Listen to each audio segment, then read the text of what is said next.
말씀을 전하기에 앞서서 오늘 성가대가 한 찬양이 제가 20년 전에 이 찬양으로 그 서울시에서 이제 합창대회가 있었어요. 합창대회에서 우승을 했었던 찬양이 이 찬양이었습니다.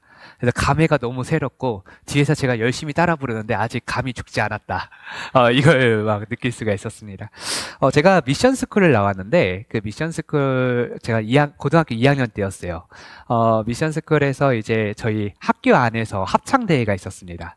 근데 저희 반이 이제 이 빛을 들고 세상으로라는 찬양으로 이제 학교에서 우승을 하고 이제 서울시 합창대회를 가야 되는데 이 서울시 합창대회에서 이제 어떤 곡을 할까 고민을 하다가 제가 그때 반장이었어요. 그래서 지휘자였던 이제 1학기 반장과 2학기 반장인 제가 야, 우리 곡 뭐 하지? 라고 생각하다가 우린 믿음으로 빛을 들고 세상으로를 가자. 사실 이거 말고는 우리가 연습할 수 있는 시간이 없어.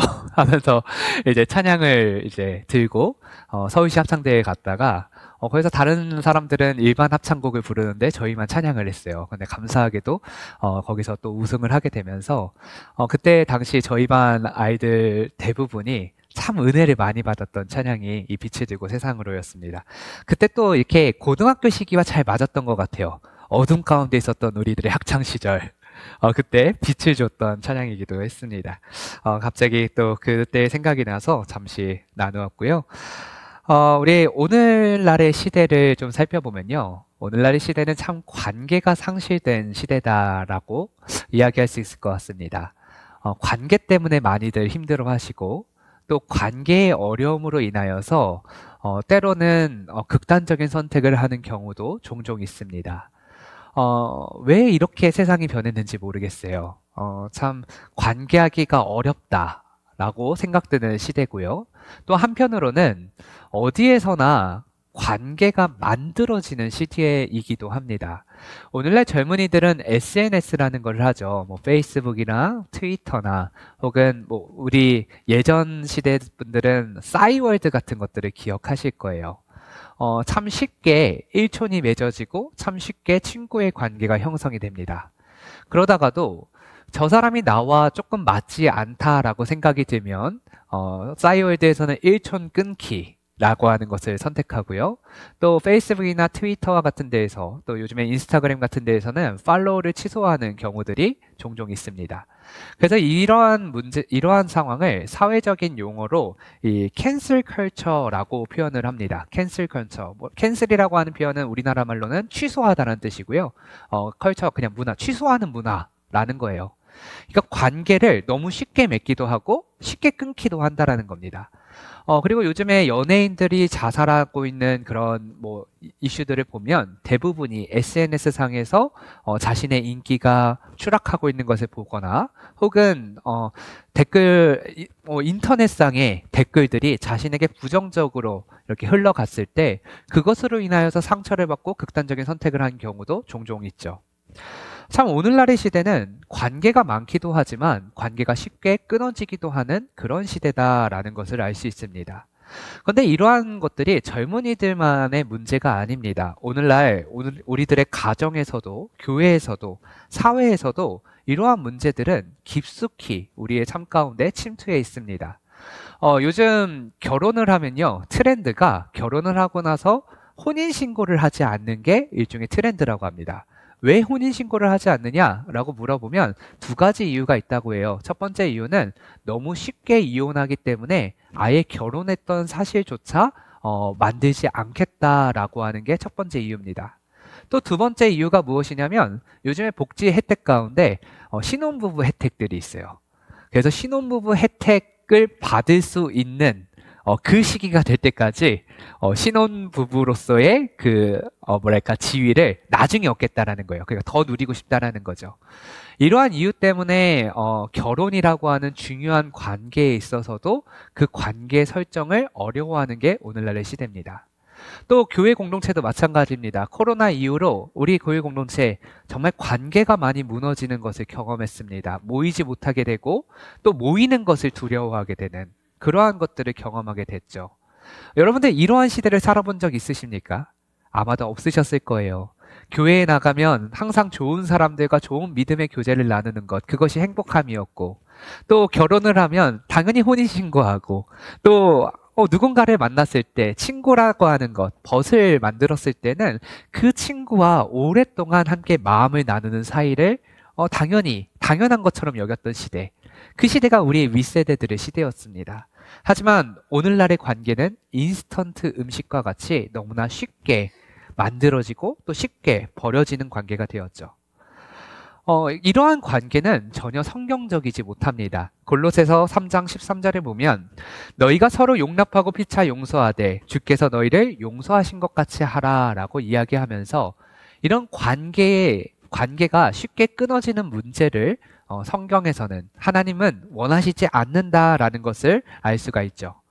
복음은 죄사함의 복음입니다. 복음은 단순히 죄사함의 복음입니다 라고 끝나지는 않습니다.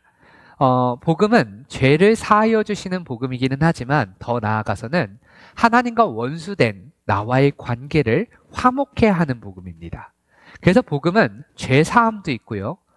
관계의 회복도 있습니다. 그리고 그 관계의 회복을 넘어서서 영적인 부흥, 참된 하나님 나라를 누리는 안식까지 주는 게 바로 복음입니다. 오늘 본문은 이 용서의 복음이 한 사람의 삶을 어떻게 변화시키는지, 어떻게 복음이 관계 가운데 작용하는지에 대해서 이야기하고 있습니다. 오늘 본문의 시작은 8절에 이렇게 시작하죠. 이러므로 내가 그리스도 안에서 아주 담대하게 내게 마땅한 일로 명할 수도 있으나 명령하지 않겠다라고 얘기합니다. 그러면서 9절에 도리어 사랑으로서 간구하노라 라고 말합니다. 명령하지 않고 사랑으로서 간구하겠다, 사랑으로서 부탁하겠다라고 이야기합니다. 이것이 복음의 방식입니다. 복음은 절대 힘으로 억누르지 않습니다. 율법은 명령하지만 복음은 사랑으로 초대합니다. 권력으로 힘으로 억누르지 않고 관계 안에서 서로에게 회복을 이야기합니다. 그렇다면 오네시모라고 하는 사람이 누구고 빌레몬이 누구였기에 바울은 명령하지 아니하고 사랑으로 부탁하였을까? 본문의 18절을 보면 이 오네시모와 빌레몬의 사이의 관계에 대해서 우리가 알 수 있는 작은 힌트가 있습니다. 같이 18절을 보면요. 그가 만일 내게 불의를 하였거나 내게 빚진 것이 있으면 그것을 내 앞으로 계산하라 라고 나와 있습니다. 여기서 말하는 그는 오네시모고요. 너는 빌레몬입니다. 빌레몬과 오네시모의 관계는 원래 주인과 종의 관계였습니다. 그런데 이 주인과 종의 관계에서 18절과 같은 이야기가 왜 나오냐면 이 종 오네시모가 주인을 그냥 떠난 것이 아니라 그에게 피해를 입히고 또 어쩌면 재산상, 인사상의 피해를 입히고 도망친 종이었기 때문에 이 표현이 나타나는 겁니다. 당시 로마야 법에 따르면 종이 주인을 벗어나서 도망친 것만으로도 사형에 처해지는 그런 굉장히 무서운 죄였습니다.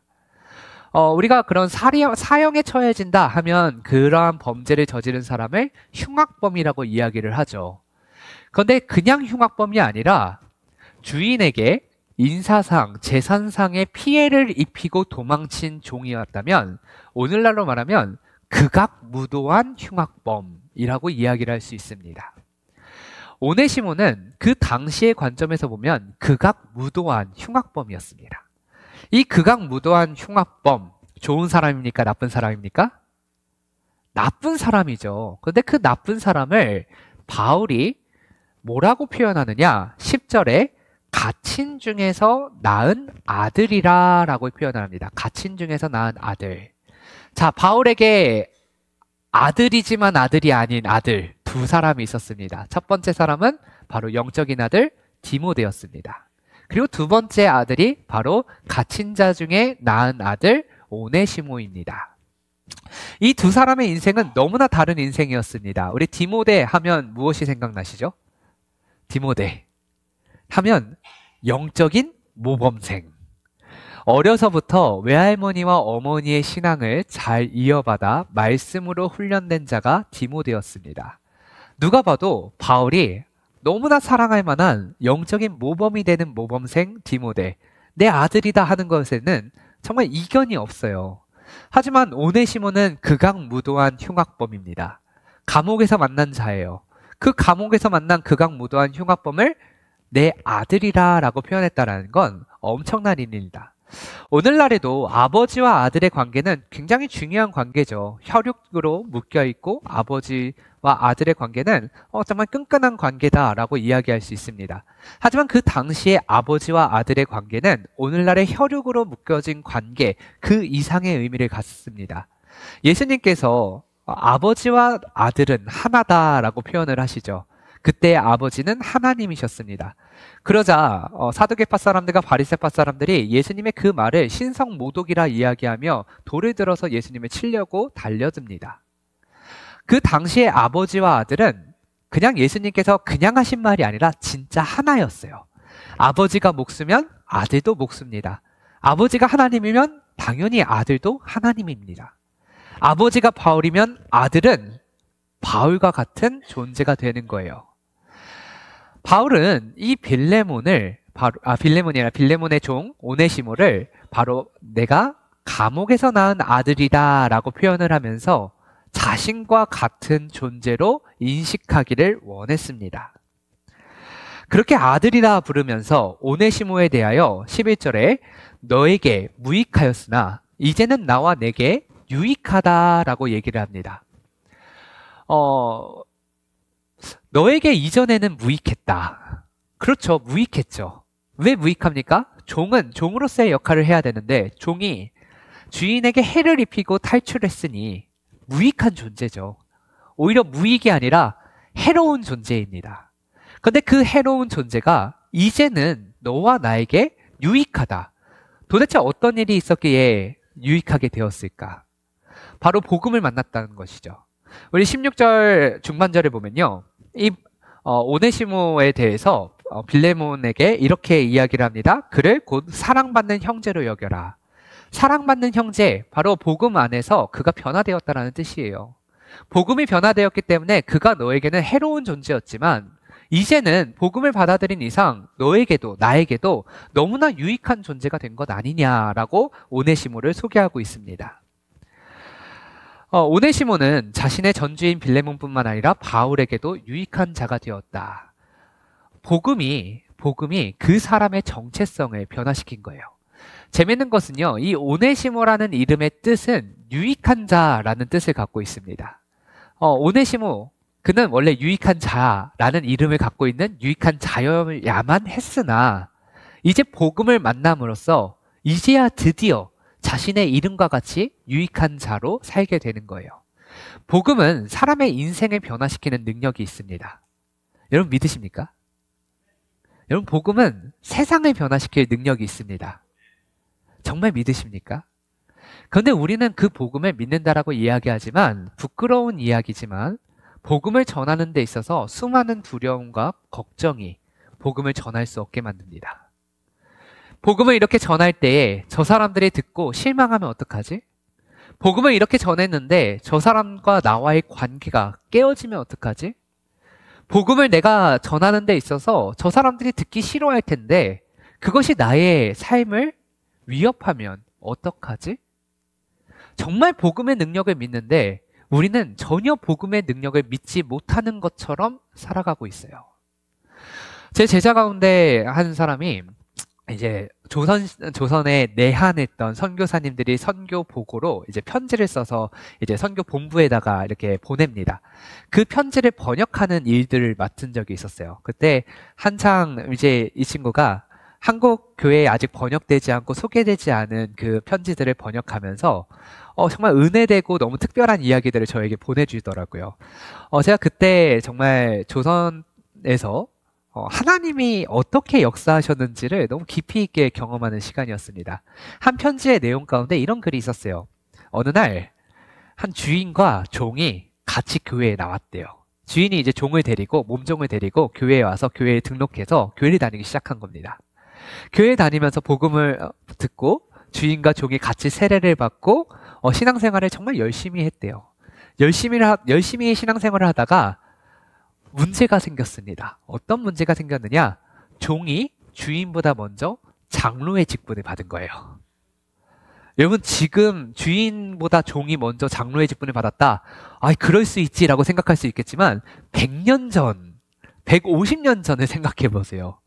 엄격한 신분 사회 가운데 종이 먼저 장로의 직분을 받았다? 주인의 입장에서 그게 어떻게 비춰질까요? 아마 많은 생각을 했을 것 같아요.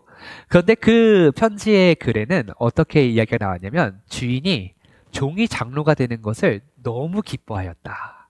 그래서 장로가 되는 그 임직식에 마을에서 축하 잔치를 벌이는데 그 축하 잔치를 주인의 집에서 주인이 자신의 재산으로 그걸 열어줬다고 해요. 정말 놀라운 모습이죠. 신분의 격차도 복음이 그것을 뛰어넘게 만드는 겁니다.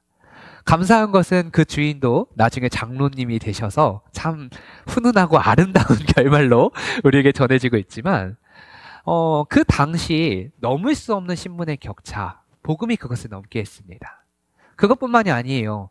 제가 여러 번 설교 시간에도 이야기를 했지만 1907년 평양에 대부흥이 일어났을 때 그때 평양 땅은 기생과 환락가가 정말 융성했던 그러한 어떻게 보면 동방의 소돔과 고모라와 같은 도시였습니다.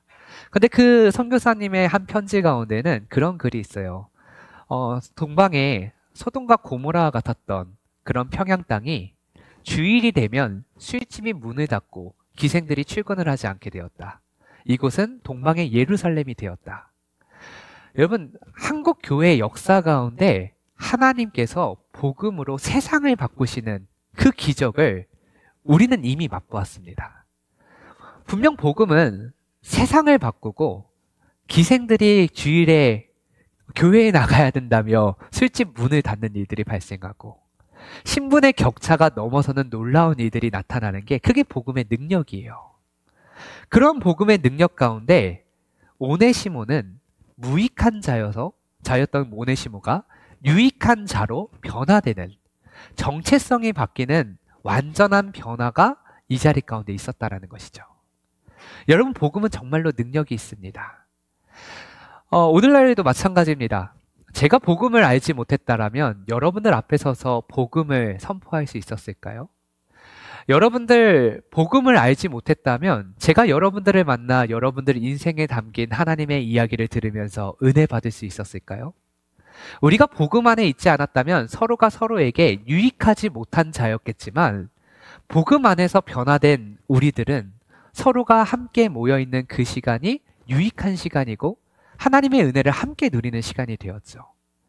바로 바울은 오네시모가 복음 안에서 변화되었기 때문에 이제는 더 이상 너에게 무익한 자가 아니라 너와 나 그리스도 안에 있는 모두에게 유익한 자가 되었다라고 소개하고 있습니다. 그렇게 복음은 인생을 변화시킵니다.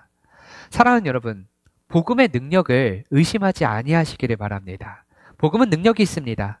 우리는 죄인이고 무익한 자였지만 복음 안에서 자유함을 얻고 유익한 자가 됩니다. 복음 안에 있을 때 그러한 놀라운 역사가 우리 가운데 나타나는 겁니다. 그렇게 복음을 받아들였지만 여전히 오네시모의 인생 가운데는 문제가 남아 있었습니다. 그 문제가 무엇이냐면 나는 여전히 빌레몬의 종이라는 거예요. 한 번 종은 영원한 종입니다. 떠날 수 없는 종이에요.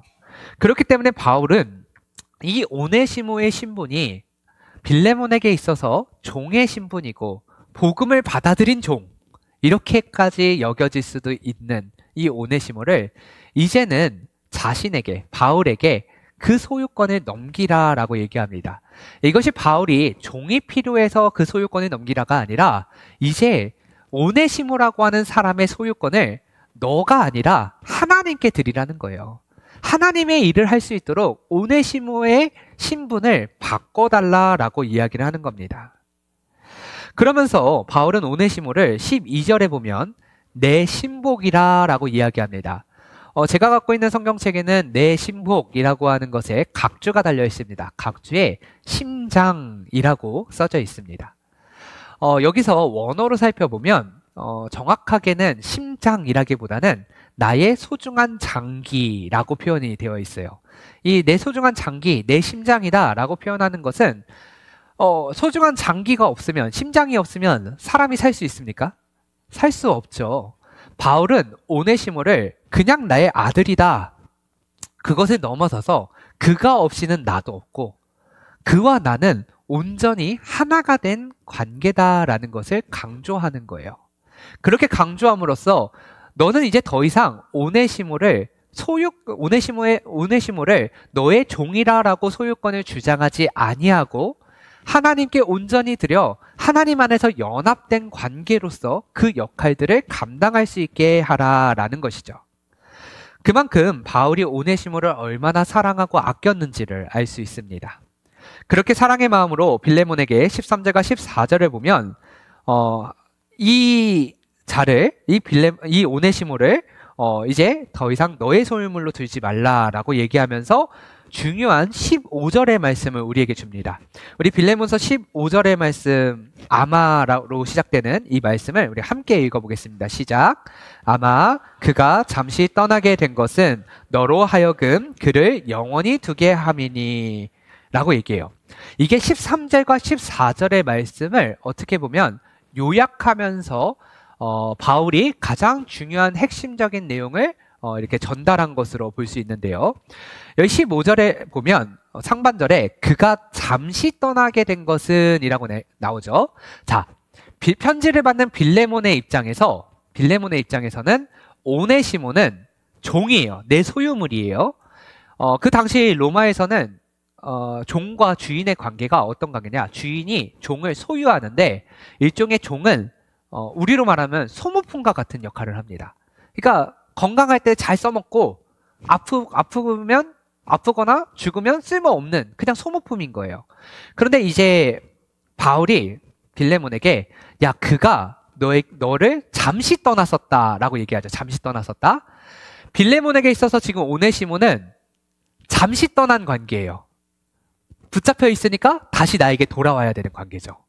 그리고 잠시 떠났다라는 것을 또 다른 의미로 해석해보면 육적으로 본다면 빌레몬에게 소유된 자였지만 이제는 도망쳐서 잠시 떠나 있었던, 죄를 짓고 떠나 있었던 관계예요. 그런데 그러한 관계에서 너가 그 소유권을 하나님께 드리게 되면, 하나님의 일을 할 수 있도록 오네시모를 보내주게 되면 어떻게 되느냐? 15절 하반절에 그를 영원히 네 곁에 두는 것과 다를 바가 없어. 왜냐하면 너도 그리스도인이기 때문에 하나님 나라의 일을 하잖아. 오네시모를 이제 하나님의 일을 할 수 있도록 놔준다면 그가 하나님의 일을 하는 그 모든 시간이 너에게서 육적으로 봤을 때 너의 소유물이었을 때는 너를 떠났던 관계지만 너의 소유물이 아니라 하나님 나라의 백성으로 본다면 평생 동역하고 영원히 동역하는 관계가 될 거 아니냐라고 얘기하는 거예요. 그렇게 이야기하면서 이 오네시모라는 사람이 복음 안에서 개인이 변화되었을 뿐만 아니라 아예 그의 신분조차도 육적인 노예, 육적인 종의 신분에서 하나님 나라 백성으로 하나님의 일을 감당하는 믿음의 동역자로 신분이 변화되어야 한다라는 것을 바울이 주장하는 겁니다. 그러니까 복음은 나의 정체성뿐만 아니라 나의 신분까지도 변화시키는 능력이 있다는 거예요. 그렇게 빌레몬의 시선은 이제 오네시모를 향하여서 나에게 무익하고 해로운 종, 나의 소유물이었던 종에서 이제는 하나님께서 그를 영원히 네 곁에 두시게 하려는 믿음의 동역자요 하나님 나라의 백성으로 그 시선이 바뀌게 되었다는 것이죠. 바울은 빌레몬의 시선이 이렇게 무익한 종이 나에게 해를 입히고 떠났다 해서 하나님의 영원한 동역자로 세우기 위하여 잠시 떠나게 하셨다라는 하나님의 시선을 회복하는 방식으로 그의 시선을 바꾸게 하셨습니다. 이게 얼마나 놀라운 복음의 시선입니까? 우리가 보통은 우리 안에 나타나는 관계, 우리 안에 나타나는 사건을 어떻게 해석하느냐? 그 관계의 이해 당사자들 간의 상황 속에서 그것을 판단해요. 만약에 제가 여러분들 누군가와 말다툼을 했어요. 그러면 우리는 보통 어떻게 생각하냐면 그 사람이 나에게 이렇게 이야기했기 때문에 나도 그렇게 반응할 수밖에 없었어 라고 표현을 하죠. 내가 누군가와 싸웠어요. 그러면 그 사람이 나에게 이러한 잘못을 저질렀기 때문에 나도 그렇게 응수한 것뿐이야. 관계 속에서 그 당사자와 이해 당사자와 나와의 관계 속에서 이 문제를 해결해요. 그렇게 상황을 보다 보니까 빌레몬의 입장에서는 오네시모는 나에게 죄를 짓고 도망친 노비, 그리고 오네시모의 입장에서는 나를 억압하고 있는 주인에게서 나는 탈출한 그냥 종, 이런 관계 속에서만 보니까 그 안에 은혜가 없는 거예요. 회복이 없는 거예요. 바울은 그 시선을 이 오네시모가 잠시 떠나게 된 것은 하나님께서 너와 그를 영원히 동역하게 하려 하심이야. 이건 하나님의 일이야. 하나님의 시선을 회복하게 하니까 나와 그 사람의 관계, 그 위에 하나님의 계획이 있다는 것을 확인하게 되는 거예요. 그게 확인하게 되면 인생이 바뀌게 되는 겁니다. 지난주에도 제가 잠깐 말씀드렸지만 저희 아이가 이제 그 응급실에 있었고 입원했을 때 정말 이게 아이가 더 안 좋아졌다라는 이야기가 듣고 생명의 위협이 된다라는 이야기를 들었을 때 제가 하나님 왜 이 아이에게 이렇게 어려움을 주십니까? 제가 그 아이와 저와의 관계 속에서 생각해 본다면 이 상황, 이 어려움은 아이가 아프고 아파서 걱정하고 있는 아버지의 마음이에요. 하지만 거기서 하나님의 시선이 회복되니까 하나님, 이 시간을 통하여서 하나님께 더 가까이 가게 하시려고 잠시 동안 이 아이에게 아픔을 주시는군요. 이 아이가 정말 교회에 봐서 교회에 나올 수 있어서 정말 이 아이가 성도들에게 예수 그리스도의 사랑을 어렴풋이나마 경험하게 하셔서 감사합니다라는 감사의 고백으로 바뀌게 되는 거죠. 우리가 어떠한 상황에 있다 할지라도 어떠한 관계 속에 있다 할지라도 하나님의 시선을 회복하게 되면 여러분들의 인생이 완전히 바뀌게 되는 거예요. 빌레몬의 입장에서 오네시모를 볼 때마다 얼마나 열불이 터졌겠습니까? 오네시모는 빌레몬을 볼 때마다 얼마나 또 억울함이 가득했겠어요. 하지만 그 자리에 하나님의 시선이 회복되어지면 오네시모는 내가 빌레몬을 주인으로 섬겼던 이유는, 그리고 내가 그곳을 탈출했던 이유는 바울을 만나 복음을 알게 되고 복음을 알게 되었을 때 이제는 하나님의 일을 하게 하시려는 하나님의 뜻이었구나라는 걸 회복하게 되는 거고요. 빌레몬의 입장에서는 내 종이었던 오네시모가 나에게 해를 입히고 탈출하였지만, 도망쳤지만 결국 바울을 만나게 된 이유는 하나님이 하나님의 일을 하게 하시려고 그러한 잠시 나를 떠나게 하셨구나. 그 관점을 회복하게 되는 거예요. 상황이 달라졌습니까? 상황이 달라지지 않았어요. 하지만 분명한 것은 그 상황, 그 관계 속에서 하나님은 복음 안에서 회복을 명하셨고 회복이 주어지니까 빌레몬과 오네시모는 기록에는 남아있지 않지만 분명 하나님 나라를 누렸다라는 거예요. 오늘 우리의 삶에서도 마찬가지입니다. 때로는 배신, 오해, 상처가 우리를 찾아올 때가 있어요. 상황만을 보면 원통하고 답답함 투성입니다. 그러나 믿음의 눈으로 복음의 시선을 회복하고 나면 그 사건조차 하나님께서 나를 회복시키기 위한 하나님의 방법이구나라는 것을 고백하게 되는 것이죠. 이제 바울은 절정의 고백을 합니다. 16절에 이제부터는 종과 같이 대하지 아니하고 종 이상으로 사랑받는 형제로 둘지니 라고 말합니다. 당시 로마 사회에서 종은 물건처럼 취급됐다라고 말씀을 드렸습니다. 그러나 이제는 어떠한 물건, 소유물, 소모품이 아니라 그리스도 안에서 한 형제다라고 이야기합니다. 복음은 능력이 정말 큽니다. 얼마나 크냐? 우리들의 한계를 뛰어넘을 만큼 복음은 그 크신 능력을 갖고 있는 게 바로 이 복음입니다. 교회 안에서는 주인과 종, 남자와 여자, 유대인과 헬라인, 그리고 얼굴이 검은 자나 하얀 자나 그 경계가 없습니다. 오직 그리스도 예수 안에서 갈라디아서 3장에 말하는 것처럼 예수 그리스도 안에서는 하나일 뿐입니다. 오늘 우리는 세 사람의 이야기를 봅니다. 바울은 깨어진 관계 속에서 그 관계를 복음 안에 회복시키려는 중재자의 역할을 합니다. 오네시모는 죄인의 자리에 있고 빌레몬은 용서하는 자리에 있습니다. 그리고 우리는 좋든지 싫든지 그러한 관계를 지금도 만들어가며 이 세 자리에 모두 서 있습니다. 때로는 오네시모처럼 잘못하고 도망친 사람일 때가 있고요. 때로는 빌레몬처럼 용서를 요구받는 사람일 때가 있습니다. 또 어떤 때는 바울처럼 누군가를 중재해야 되는 자리에 있을 수도 있어요. 그러나 그때 우리에게 중요한 것이 있다면 예수님께서 우리에게 하셨듯 하면 된다라는 거예요.